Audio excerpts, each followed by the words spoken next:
Hey folks, Chuck Holton here. Thanks for watching The Hot Zone. I'm in the port city of Ochakiv, which is just to the west of Mykolaiv along the coast of the Black Sea. And if you look at the map, there's a little finger of land that goes to the south. It's kind of a cape that comes up on the other side of the bay here of Liman. And that cape is still controlled by the Russians. So in the closest spot, it's about 5 kilometers from where I'm standing. Now this ship right here that's lying at port was actually hit with a Russian missile the day before the war started. And it wasn't in port here, but it managed to limp in here without sinking, but it's got a huge hole in it. And that sort of proves that the Russians were sort of intending to weaponize the food supply even before the war started. That's not a new idea of theirs. Over here on this side, you can see some grain silos.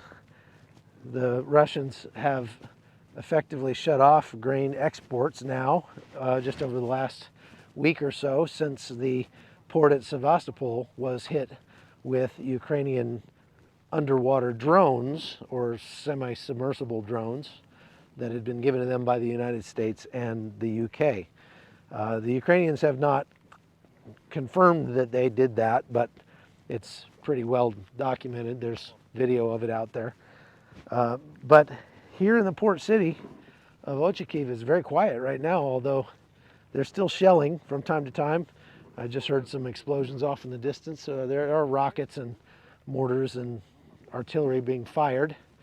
The Ukrainians have managed to export about 9 million tons of wheat this year. And that's about half what they did last year. And that's pretty good because nobody expected them to get any out when the war started. They thought it would be over and done for the year. And it's probably saved a few million people from starving to death, for sure. And so I'm down in the south today. We've just come from Kherson Oblast, down on the front line there, and took a look at how the war is progressing, and it's actually very complex. It's not as simple as just, putting your army online and marching forward and killing the enemy in front of you, because almost all of the fighting is being done between drones and artillery now, which means that the front lines are about 5 kilometers apart.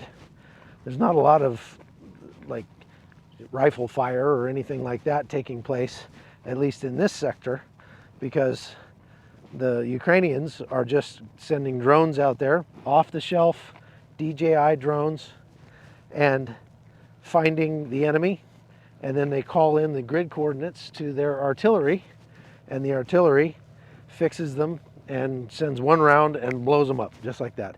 And they spend all day doing that. They probably do dozens of sorties with the drones, and they've got it down to an art. It's really amazing. They've even managed to modify the DJI drones, which typically you wouldn't want to fly more than 3 or 4 kilometers away from the controller.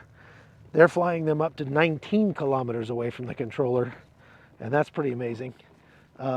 So things are going well for the Ukrainians, but it's going to take some time for them to push the Russians out, because it's just a very complex sort of trench warfare mixed with modern warfare, and that's something that's never happened before, so everybody's sort of making it up as they go along. And I'll be here covering it for another couple days, and then back to the States for a week, down to the US southern border, and then I'll be back here again. So stay tuned. From southern Ukraine, right on the coast of the Black Sea, I'm Chuck Holton. Thanks for watching.